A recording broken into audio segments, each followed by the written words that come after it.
Hi, welcome to 90% Knitting. This is episode 288 and I am Lisa, also known as Fiber Nymph. I will put my screen in here that I put in every week with all of my contact info and my social media locations in case you're interested. Okay, so today is only Tuesday. It's only been 5 days since I recorded last. However, I decided it had to be today because the rest of my week is not going to be very conducive to getting a recording in, and next week we're leaving on our trip to Florida for my mom's wedding and won't be back until the 24th, and I'm not going to have a chance to record it all next week.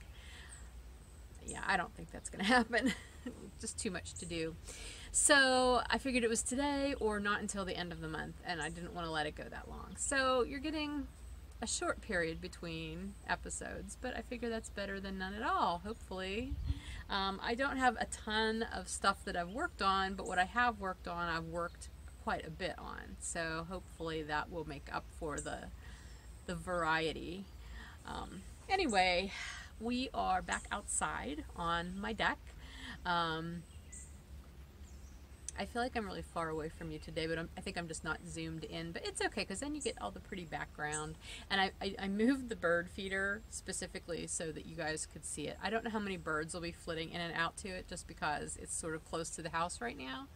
But we had to mount it on this milk crate because raccoons keep getting up on our deck at night, and they were like flinging it over the deck into the yard, and it's so beat up right now. So my husband wired it to this crate, which has kept it up on the porch, but it has not stopped the raccoons from coming at night and totally devouring all of the bird feed that's in it, and also depositing their raccoon poo on our deck, which is lovely, let me tell you. It's amazing what a raccoon can excrete. Oh gosh. Anyway, so yeah, we are looking into other options for the bird feeder to try to deter the raccoons. They're crazy. We can actually hear them. I don't usually hear them because I'm a pretty sound sleeper, but my husband's woken up a couple times and he's heard them out here, and he turns light. He says, like, there's one that's gigantic. This massive raccoon. But there's apparently two of them that have been visiting fairly regularly. And cleaning us out of bird food, which can get expensive. So I've actually just started only putting like a little bit of bird food in the feeder every day, just enough for the birds, and then that way if the raccoons eat the rest at night, it's not a huge loss. All right, let's get on with the knitting, shall we? Because like I said, there is not a whole lot. I only have one finished object this week, and it's one of the small things that I'm doing for the Downseller Studio X Games, part of the Splash Pad Party, and it is another dishcloth that has cat hair on it apparently. Let's see which is the front. This is the front. So here it is. So it's just it was a really easy pattern. This was for the cabana, which was the second stop during the X Games, where you were supposed to knit something out of warm colored yarns. So this is obviously red. This is just sugar and cream, and the color is just literally red. I told you I was trying to use new patterns for these small projects for the X Games, and so I went in search of another dishcloth pattern. And again, there's tons of them. A lot of them I eliminate. Well, number one, I don't look at any of the crocheted ones because I don't crochet my dishcloths. I knit them. So that takes a whole bunch of them out. And then when I start looking at them, if they're lace, I don't do them. I don't like lace dishcloths because they just open up when they get wet, and I don't feel like they're all that scrubby. I'm not inclined to do cables on my dishcloths just because I don't want to do cables on my dishcloths. I usually just like textured dishcloths with knits and purls or garter stitch, excuse me, things like that. So I found this one pattern, and I thought, oh, well, that looks really cool, and it looked just like this pretty much. It may have been a little bit bigger, but yeah, because I did this over 33 stitches. I think the other one might have been bigger. However, it was a paid for pattern. Now, I'm not dissing paid for patterns. I'm all about paying a designer for their pattern. But what this designer was asking in a price for this pattern that is so super simple that I literally was able to look at it, I knew exactly how it was made, and I could replicate it. I couldn't justify that. So I'm not going to mention, I actually don't even remember what the name of the pattern or who the designer was at this point, but it is a new pattern for me to do a dishcloth. I've not done this, although I really liked it, and I think this might become one of my dishcloths that I go to, in addition to my usual just mitered square dishcloths and grandma's favorite dishcloth. I do basket weave dishcloths occasionally too, because they're pretty simple. But yeah, so dishcloth. So I only have 2 items left to do for the splash pad party, and I did start number 5, which is the garden. And so you're supposed to knit something flower or plant theme, and it is another dishcloth, but it's a flower shaped dishcloth. And you know what, I did not write down the pattern name. Oh, I'm sorry, I have an eyelash in my eye all of a sudden. I forgot to write down the pattern and the designer. I could look it up, but it's on my phone and I can't get to my phone. But anyway, it's one where you knit 5 petals individually. I'll tell you what it is next time, and I'll put it in the show notes. But anyway, 5 petals individually, and then you join them in the round. So I have my 2 petals, but you join them in the round and you start working inward and you do decreases. So it's a round flowered shaped dishcloth. It was super cute. Yeah,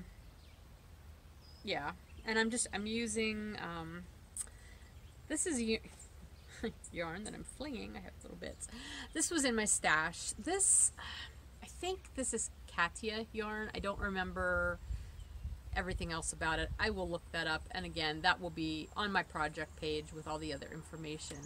But I thought it was just some fun colors that would make a nice flowery dishcloth. So that will be done by the time you see it next. So that only leaves, after that, the dining hall, where you're supposed to knit something food related. I don't know what I'm going to do for that yet. I'll come up with something. But anyway, that's my only finished object this week, and that's my first whip. Sorry, this really hurts. It's probably cat hair. Anyway, the only other project I worked on knit-wise is my Tegna. I've been pretty monogamous with this, and it is coming along. Let's see, where's the outside? It's a little tangly right now. There we go. So here's my Tegna, and that color is really coming across pretty well. It is a very nice burnt orange color. It's actually looking a little dark. But anyway, there's the Tegna, and I'm more than halfway through the lace pattern. Oh my gosh, the cat hair. The cats aren't shedding nearly as much as they were earlier. So I don't know where all the cat hair is coming from. Anyway, yes, I've done round 24. There are 47 rounds in the lace. So I am officially beyond the halfway point in the knitting of the lace. It's so enjoyable. I have really loved doing this. I'm happy to be just knitting on this because I've found such enjoyment in it. Now, once I get through all the lace, then it is just, gosh, I have it flipped again. Sorry. Well, I already showed it to you. But anyway, once I get through the lace, it's just stockinette the rest of the way up, and then you divide for your sleeves. I'm not putting sleeves in, so it will just be sort of like a sleeveless top when I'm done. I am going to make it a little bit longer than it calls for, and I'm going to decrease enough to go up to down to the next smallest size for once I get up here to the bodice, because I knit the bottom part wider on purpose because I wanted it to be a little flowy. Anyway, and it's supposed to have positive ease anyway, I just don't want a lot of positivities up here in my chest. So anyway, again, there's the lace pattern. It's just so pretty.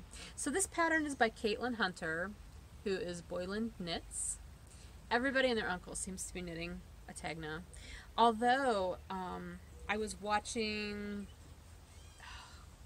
what's her name? Her name's Kay. Crazy Sock Lady, I think. They just moved to Arizona. I don't know if you watched that podcast. But I was just watching her most recent episode, and she was talking about how she had wanted to knit a Tegna, but she wasn't crazy about the cropped nature of it, and there was some other stuff. And then she had found a pattern called something else. Darn it. I don't remember now. Shoot. It's really similar looking to the Tegna, except it's top down and you do the lace last. Something about glass, heart of glass maybe? That might be it. I don't know. I'll put that in the show notes.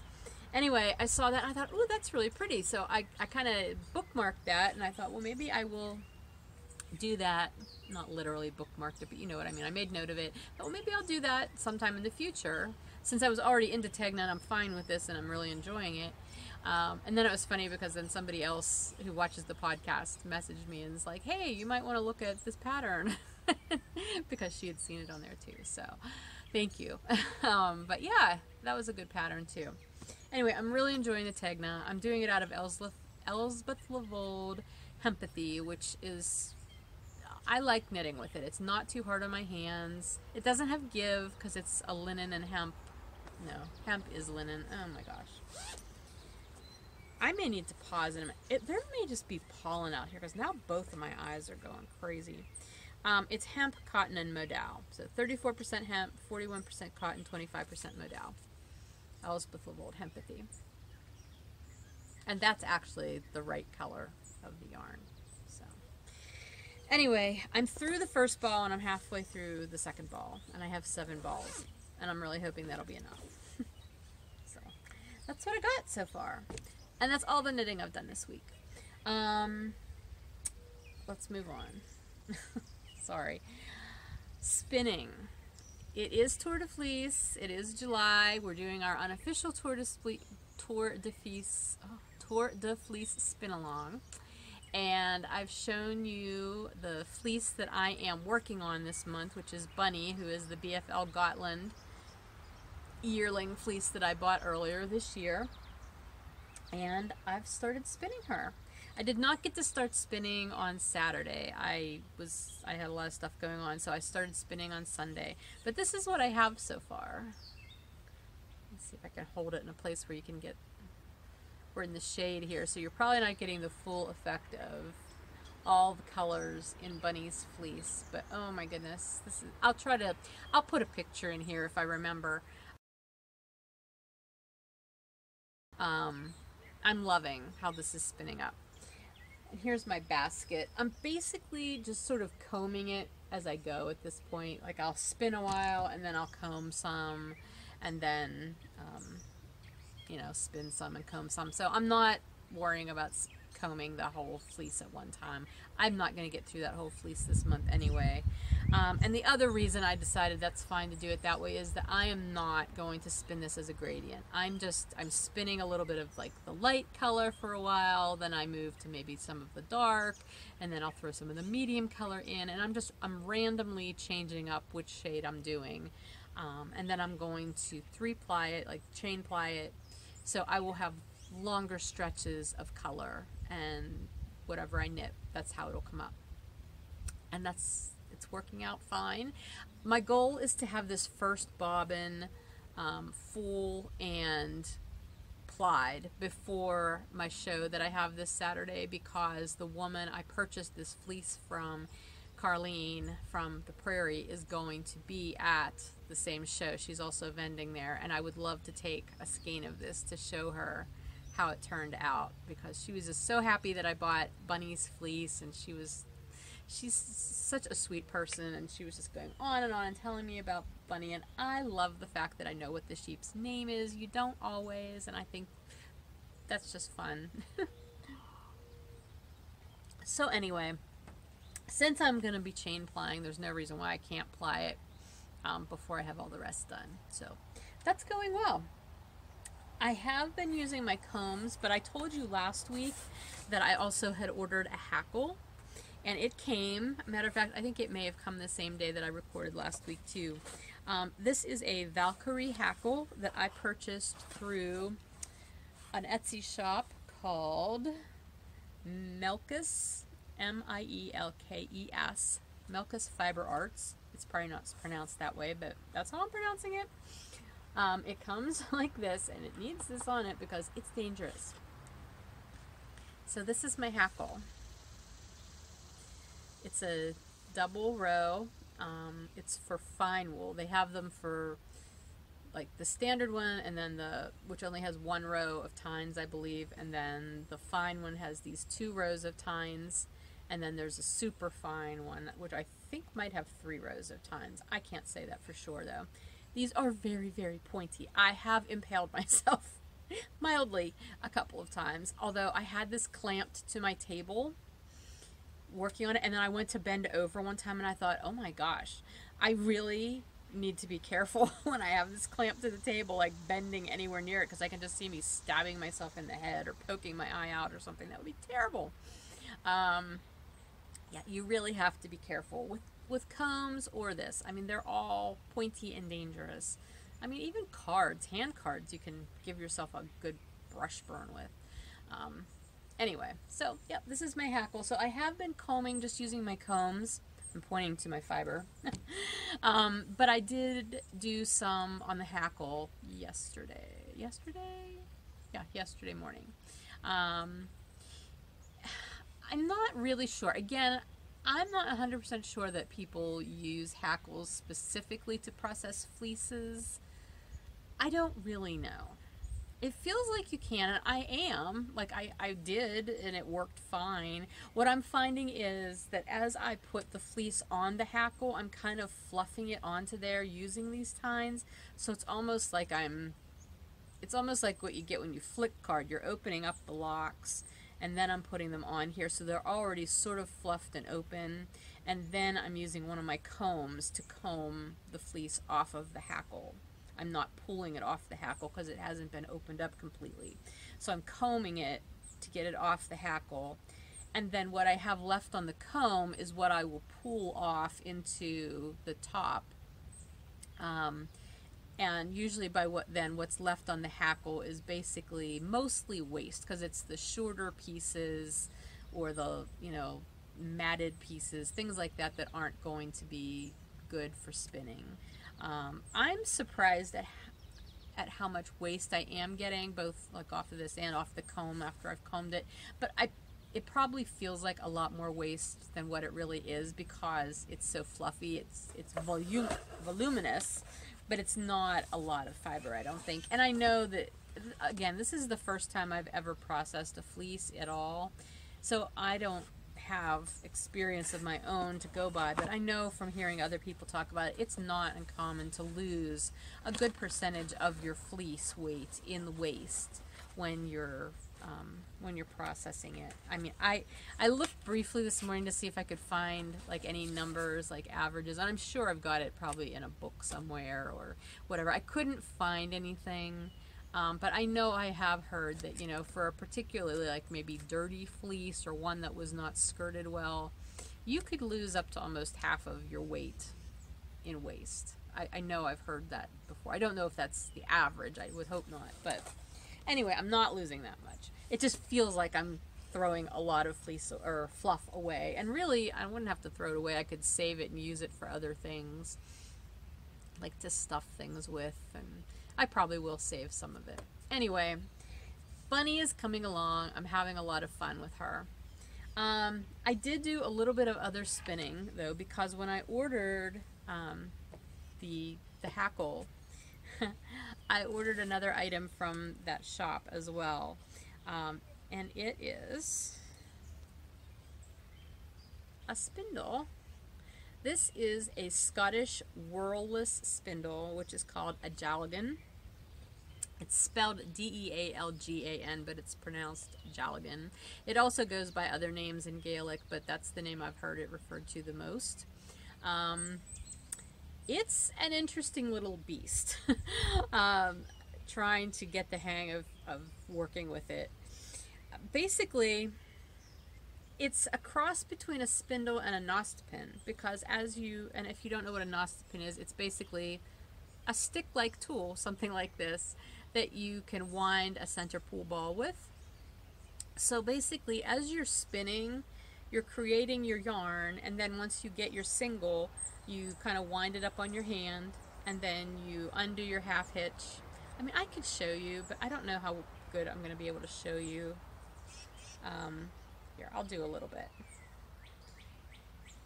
The one thing I have noticed with this spindle is when it decides to stop spinning, it doesn't just stop, it almost immediately reverses and goes in the other direction really fast. Yeah. Okay, so that's enough to show you. So I've got a little bit of a single, and then I just do this to wind it up so I can work with it, because unlike most spindles, you're not really winding it onto the spindle, you're actually well, I don't know how to see, I'm not good at tutorial kind of things.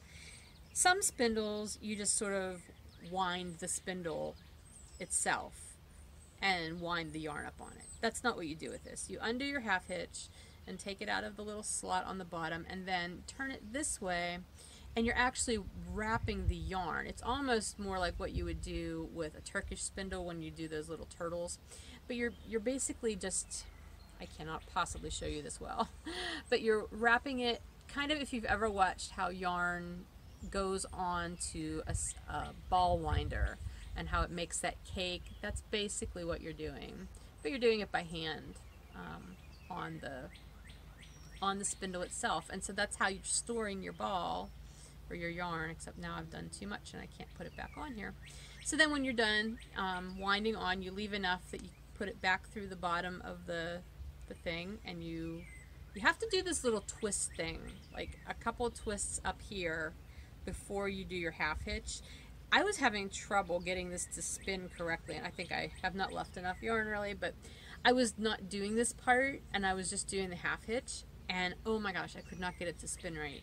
It spins much better once you've left. Oh, there we go. Once you do that, I don't know why. I mean, it's just more stable. So anyway, I'm having fun playing with it. Obviously there's not much on here, but that's because I tried spinning a couple of other fibers with this, and I could not get it to work. Any type of super slippery fiber, I was just dropping this thing. I was not having any luck. This is some, I think this is a Southdown cross, maybe a Shetland Southdown cross. I don't remember. I've got a big garbage bag full of this fiber.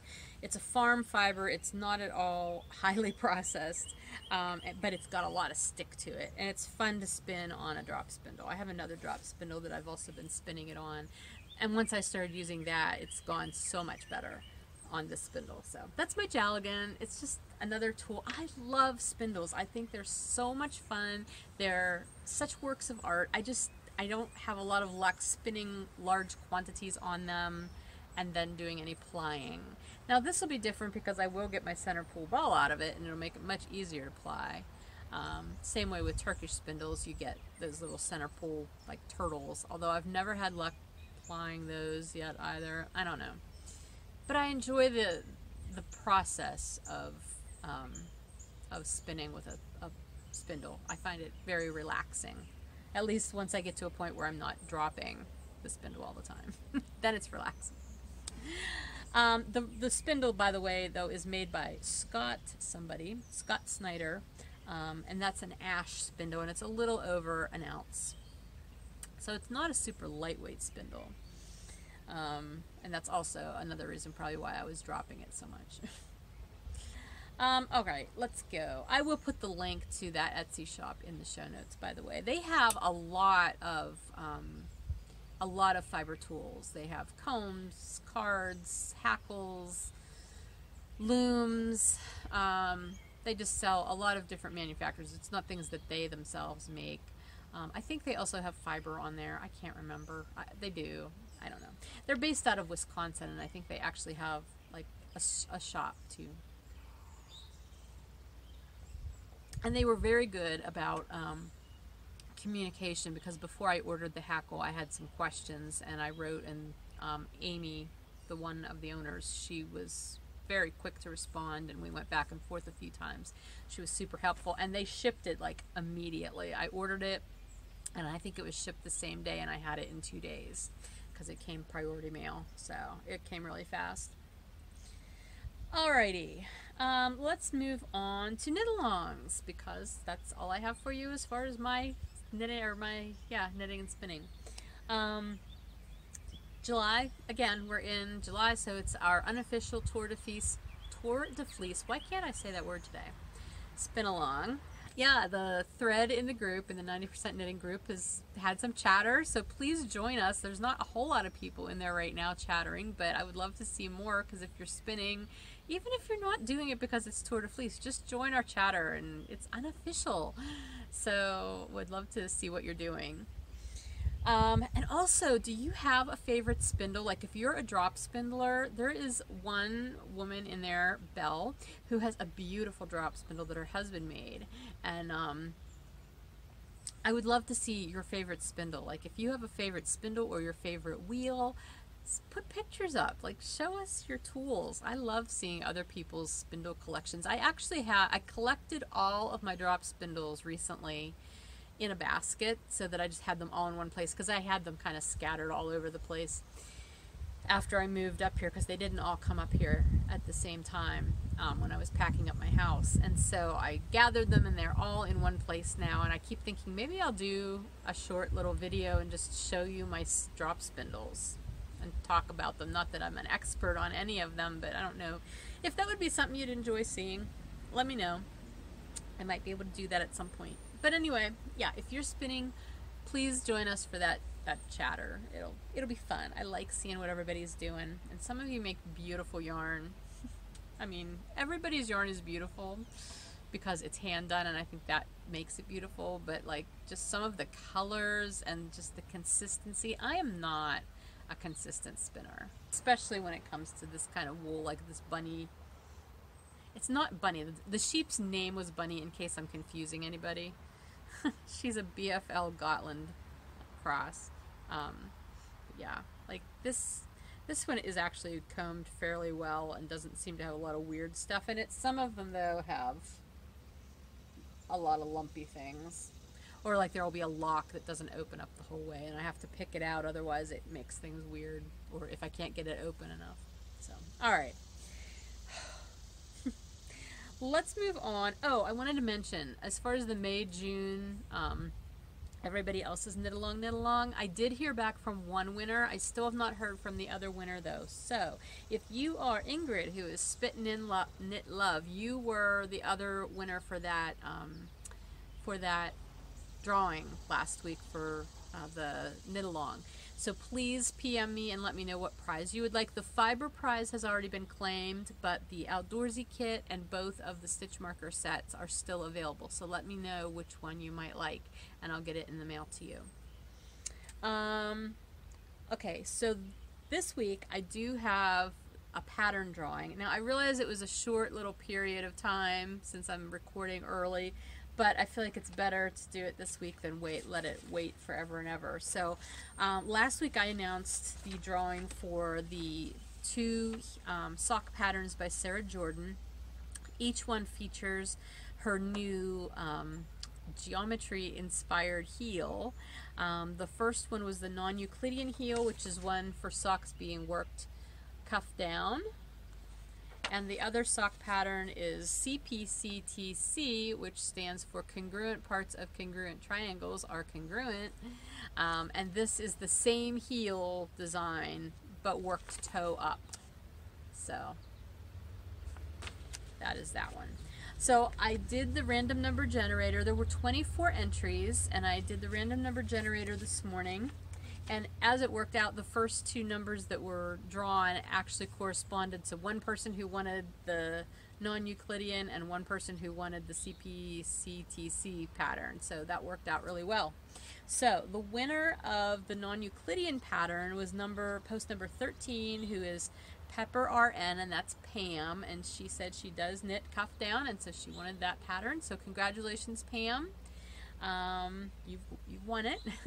And then the other one for the CPCTC pattern was post number 20, who is Frugal Knitter, and that's Diana, and she said she not only knits toe up, but she does them 2 at a time. So she would like to try the toe up version. So congratulations, Diana and Pam.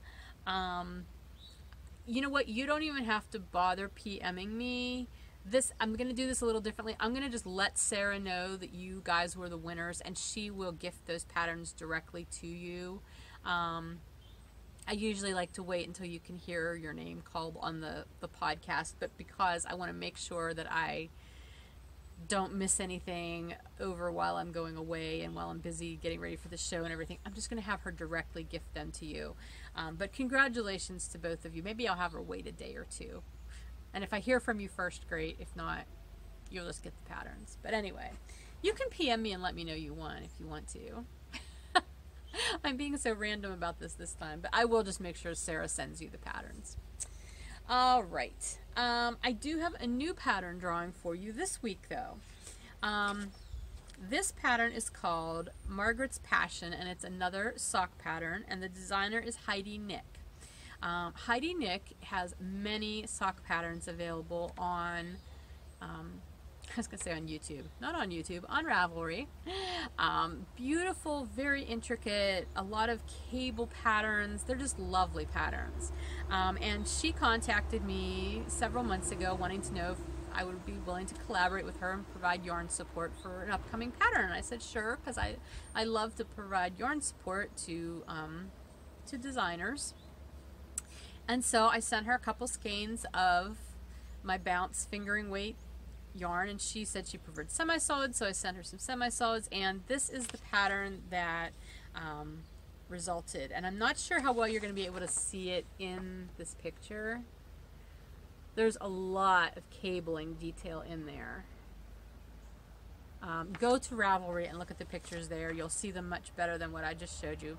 But this pattern is called Margaret's Passion, and the pattern name is based on Margaret Houlihan, who was a character in the TV show MASH, which I love. She has a bunch of patterns that were named based on MASH references and characters. So that makes my heart happy, because that was like I remember that show growing up, and it was one of my dad's favorite TV shows, and I've watched it in reruns for years off and on, so I'm thrilled that she named it that.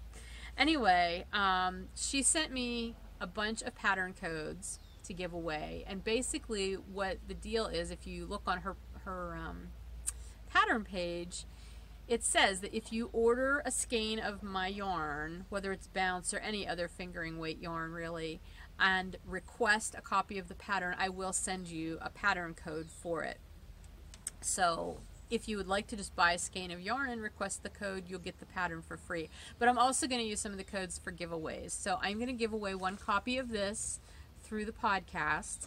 I'm also going to open a drawing specifically through the Instagram group, the Fiber Nymph Dye Works Instagram account, not group, and the Fiber Nymph Dye Works page. So there will be 3 giveaways all together for a copy of this pattern. So this is the first one. You can check for the other 2 in the next day or so. I'll get those up there. But anyway, if you would like to win a copy of Margaret's Passion, which is a lovely cabled sock, and it is worked cuff down, it's also got a lot of charts that are really beautifully done. They are like color-coded charts for the cables. Amazing. Very detailed. If you would like to enter this, I will start a thread in the 90% knitting group. Go ahead and enter. I will put a prompt up, probably something regarding maybe oldies TV. Anyway, go ahead and enter, and I will do this drawing after I get back from my trip, since I'm probably not going to get to record again before I go. So see that. But the other 2 drawings, the Instagram one and the Facebook one I will probably do before I go away, because those won't be as running as long. So feel free to enter all 3 of them if you really want to. Although I think we're going to make the rule you can only win 1 copy, no matter how many places you enter. All right. That brings us to Summer of Me. Let's see. Where's my Summer of Me paper? Well, I've already talked about fleece processing. I'm not going to talk about things that I haven't done anything of. Let's talk about sewing. I'm actually wearing a sewn item. I'll take my sweater off so you can see it better. It's actually warm enough now. I don't know that I really need the sweater on. I did this yesterday. We had the heating oil delivery was coming yesterday, so I had to wait around upstairs so I would hear him come in so I could open the gate, because again we have a gated driveway. So since I was stuck upstairs, and of course they said, oh, they'll be there sometime by late morning, like 10 to 12, that's when he came. But that gave me the entire morning to sew. And so I did this top, and I'm going to scooch back so you can see it a little bit better. Maybe. Okay, maybe I'll stand up. Oh, there, that's better. So this is the Gemma top. And this is another Ray Hoekstra pattern. It's like really blousy.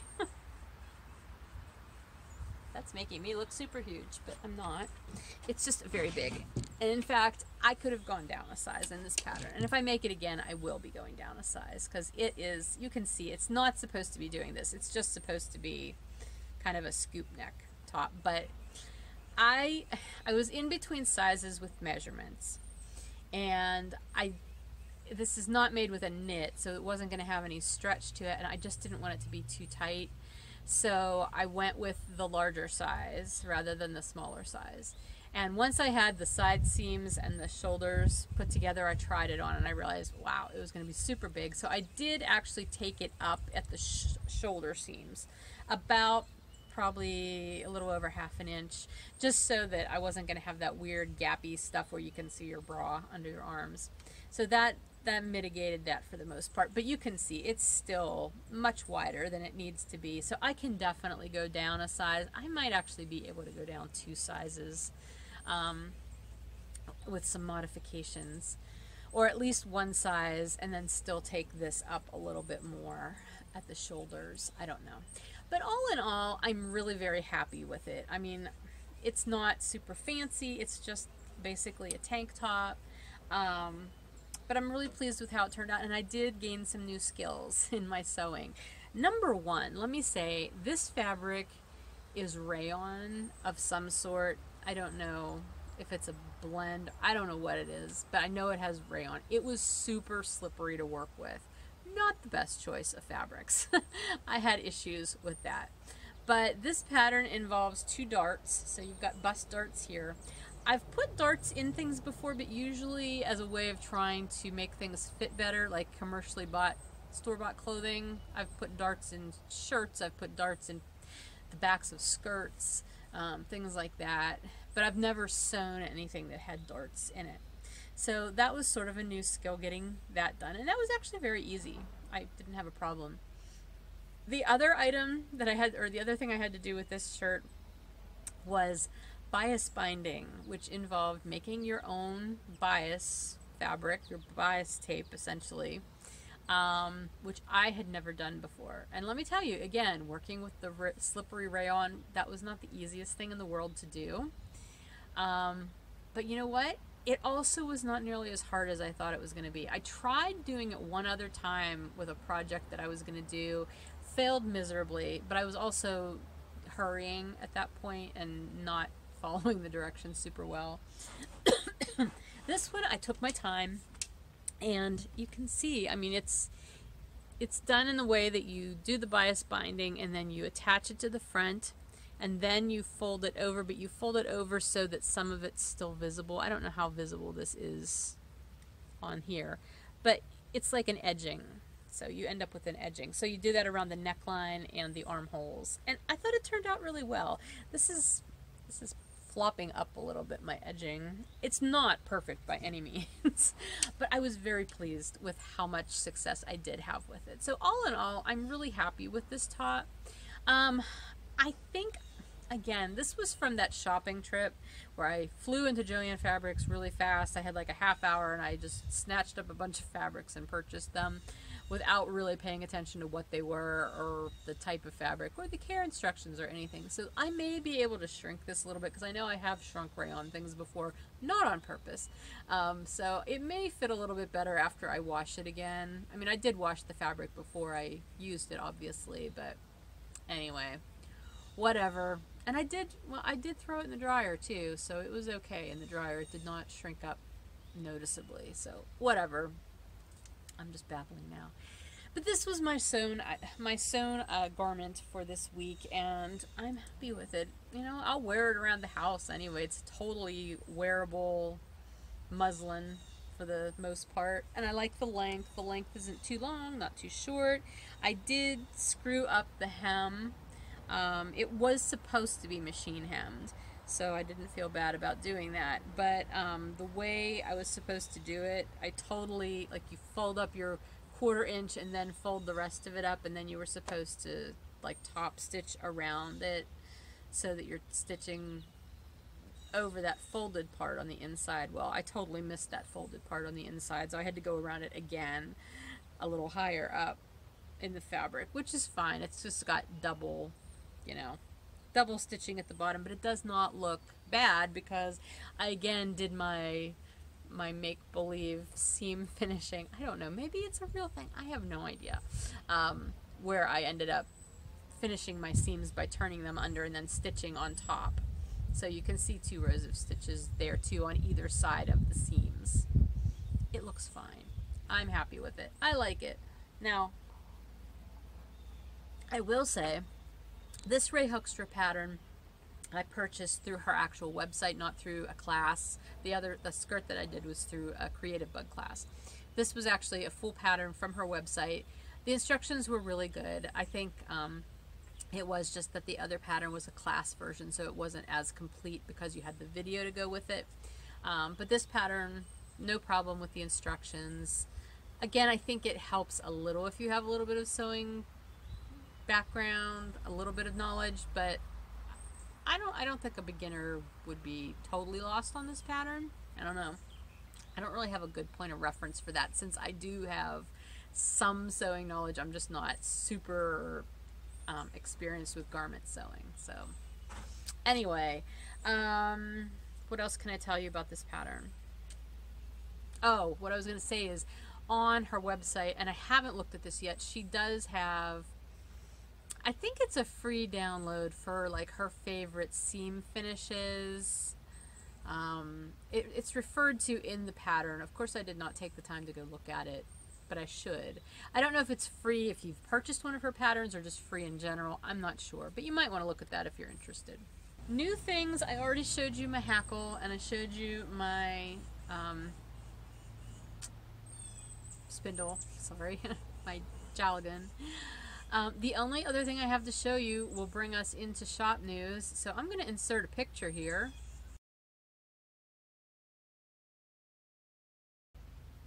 Yeah, that happened yesterday. I got a cargo trailer. Fiber Nymph Dye Works got a cargo trailer, essentially. This is something that Bill and I have been talking about for a while now. And there's a lot of explanation, but I'll try to keep it short. You know, when I go to shows, I have to cart not only my bins of yarn, but also my grid wall and other stuff, display stuff. Years ago when I first started vending, I used to use six foot grid wall, but I had a vehicle at my disposal then that accommodated 6 foot grid wall, so that was fine. Then life changes happened and I no longer had that vehicle available to me, and so I had to either rent a vehicle, which is not cost effective when I did shows, or I had to get smaller grid wall, which is what I ended up doing. So that's when I started using 4 foot grid wall that I could put in the back of my car, and I would set it up on tabletops, which was fine.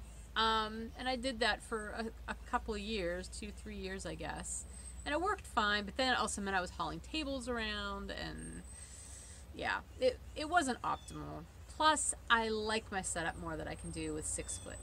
So this year, when I was doing all these shows this spring and early summer, I started playing with my display more, and Bill was like, well, you know, you could use the taller grid wall. We can just put it on the roof of your car. And so that's what we started doing, which was fine as long as he's coming to shows with me, because grid wall's heavy, in case you don't know. And if you don't know what I'm talking about, grid wall is like those black, well, they're not always black. They're usually black, though, panels. They're 2 feet wide, generally, and then they come in different heights. They're metal, and they have the 2-inch blocks of grid, you know, that you can hang the pegs off of, and that's what I'm sure you all know what I'm talking about. Anyway, it's sort of heavy, because it's steel. And, so as long as he was along to do the lifting and putting it on my roof, not that I couldn't, but I feel better when he does it because he ties it down really, really well. I could lift it, but I don't know that my tying down skills would make me feel warm and fuzzy that it wouldn't fly off the car. So anyway, we've been doing that, which has worked fine because it's allowed me to use both my 5-foot and 6-foot grid wall that I have in addition to some 4-foot panels, but it's, again, not optimal having to carry it on the roof of your car, and especially if the weather's crappy. I mean, then you're dealing with wet grid wall and not fun. So anyway, we've been talking off and on about other alternatives for hauling stuff, and he had mentioned either getting a cargo trailer or getting a van. Well, I didn't want a van because, number one, I just paid off my car. And I have a Ford Escape. You know, it's an SUV kind of vehicle. It's got a lot of cargo space in it. I don't need a van in addition to that. I didn't want a car payment.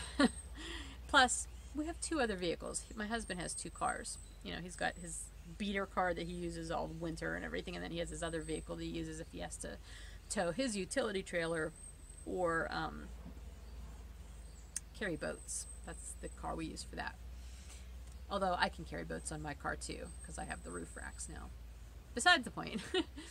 Anyway, so I said, no, I don't want a van. That's just not, because I did look at them and I priced them and it's like, no, I don't want another car payment. I just paid one off. I don't want another one. So then we started looking at trailers, and my husband's the kind of guy who he'll get on Craigslist and he'll look at stuff like this, but he'll look in like Ohio and Michigan and Virginia, and I'm like, Bill, I don't want to go like drive 5 hours to pick up a cargo trailer. I mean, he's done that for like motorcycles and for canoes and things like that that are like harder to find and you want a specific model, but like I'm talking a generic cargo trailer. Like, there's plenty of dealers around here who carry them.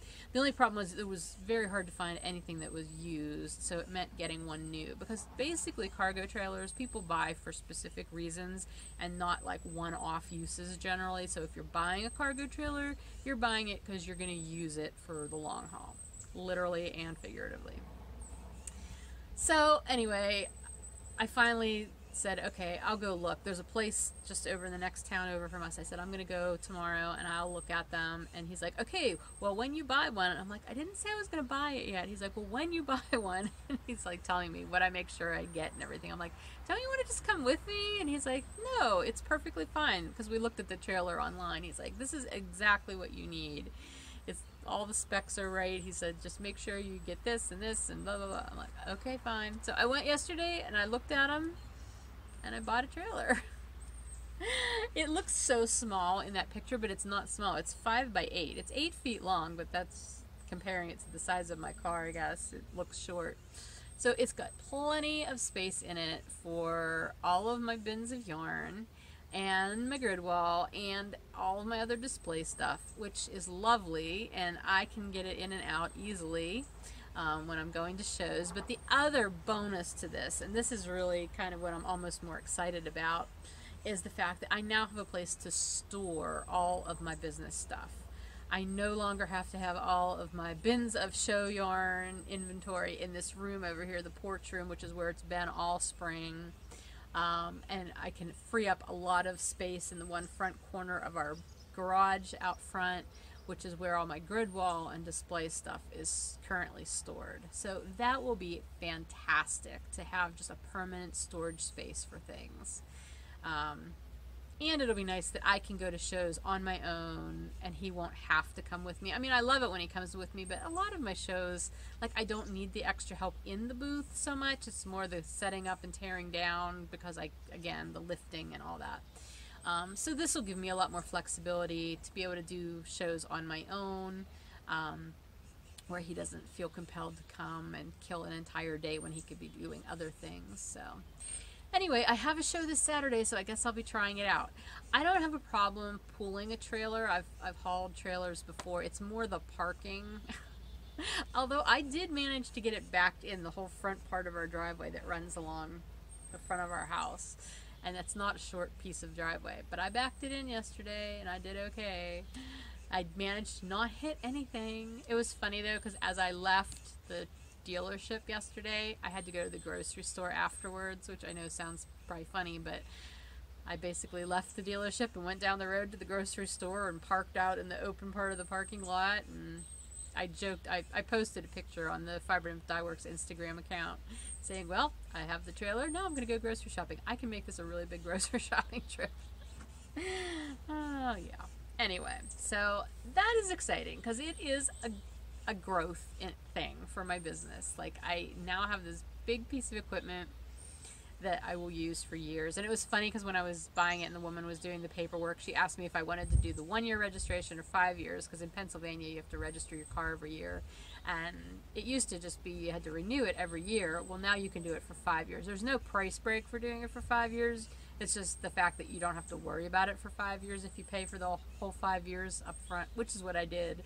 And then I thought, I guess I have to stay in business for another 5 years. Or at least keep doing shows. Not like I'm not going to anyway, but it was just a funny thought that I had. I paid that $6 a year for the next 5 years. I can't let that go to waste. Oh, goodness. Anyway, so yay.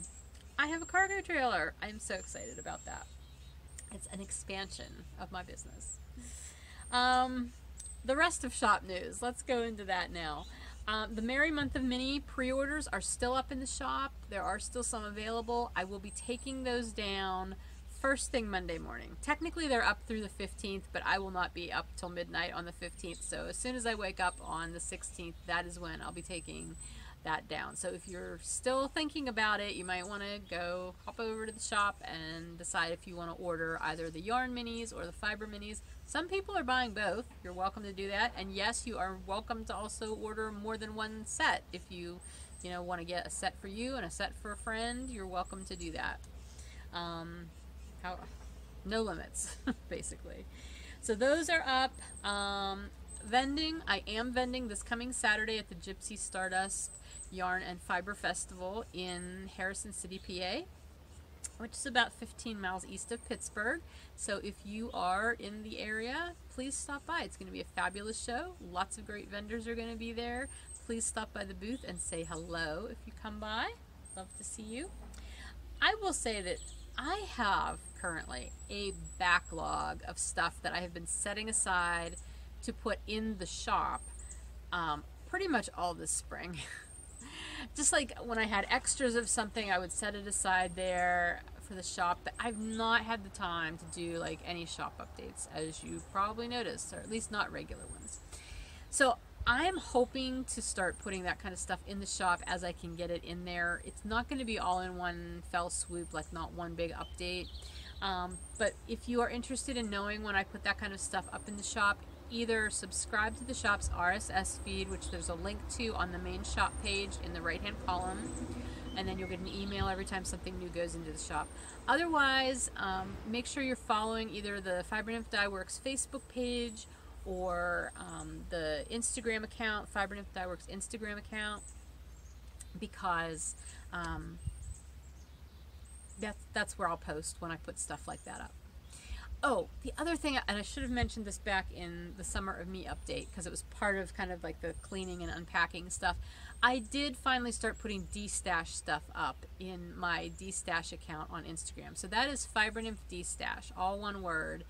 If you want to follow that, I have started putting things up. Some things I've already sold. There's still some stuff up there. Right now, it's all commercial yarn. I do have, excuse me, I do have some indie dyed stuff that will eventually be going up. Not because I don't love it and not because it's not nice yarn. It's just, it's not, it's yarn that I bought at a time that I'm not at that same place now, if you know what I mean. Like sometimes you buy stuff and you love it, but then you don't use it and it's like no longer the kind of colors or the whatever, you know. So it's all lovely. It's just not where I'm at right now with that stuff, and so I would rather put it up for somebody else who could get use out of it. So be watching for that because I am going to try to add more of that as well. Let's see.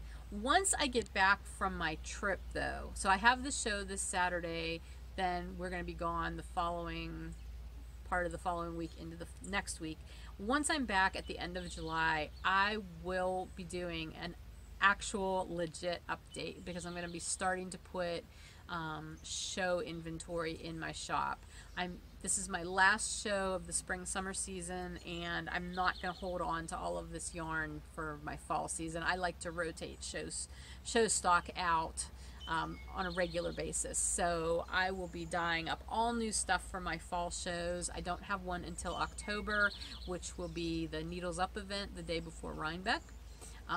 So all new stuff will be there. Yeah, so anyway, be looking for that. I'm so looking forward to having a few months where I can get back into regular shop updates. That'll be so nice. Okay, that's everything I've got for you this week. Thank you for watching, and again, you know, check out the drawing for the Margaret's Passion socks. If you have any questions about anything I talked about, feel free to post it in the YouTube, well, you can do it in the YouTube comments. I do try to check those pretty regularly. There's the 90% knitting group. There will be an episode thread, so you can always post questions there. You can PM me on Ravelry. You can email me, fibernymph@gmail.com. I would say the only place that I'm not super good at looking at is the direct messages on Instagram for my private and Fibernymph Dyeworks account. Those are harder to follow. Now the D-Stash account, I am checking those messages regularly because that's how people need to get a hold of me if you want to purchase something that's in my D-Stash. By the way, my D-Stash, the prices all include shipping, U.S. shipping anyway. If you're out of the country, let me know and I can tell you how much extra it would be for shipping. But yeah, so the prices, I'm trying to make them super low. Just, I want to get this stuff out of my house. I need the space. So, all right, I'm all over the place now. I'm gonna go. Plus, the sun is starting to come over the house, and that's blaring. I will talk to you again once I am back from my trip to Florida. But hopefully, I'll see you across social media between now and then. In the meantime, have a lovely July, and I'll see you at the end of the month. Bye.